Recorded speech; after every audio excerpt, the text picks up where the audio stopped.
થઈ ગયો. મને હજી સુધી એક જોડી કપડાની નથી લઈ આવતો કંજૂસના પેટનો.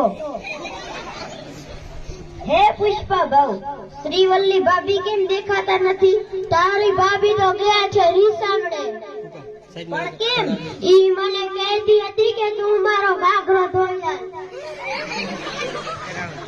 હે પુષ્પા ભાઉ, તમારે ક્યાં કરવાનું આવતું હતું? એલા હું પુષ્પા ભાઈ છું. પુષ્પા ભાઈ નથી કે એનો ઘાઘરો ધોઈ આલું. ઈ વાતે સાચી હો પુષ્પા ભાઉ. તમારો એક કપો લુલી ગધેડી જેવો હે, તમારે તો ઘાઘરો ધોતોય ન ફાવે. પુષ્પા નામ આપડીને ફૂલવડી ઈ જે હોય હાલ આપણે સીએમ ને મળવા જવાનું છે. હે પુષ્પા ભાઉ, શેખાવત સાહેબ વરે ફૂટ્યા એટલે શું? ના, શ્રીવલ્લીના પપ્પાનો ફોન આવ્યો હતો. ઈ મને કહે કે સીએમ મારે ફોટો પડાવી આવો અને શ્રીવલ્લીને લઈ જાઓ.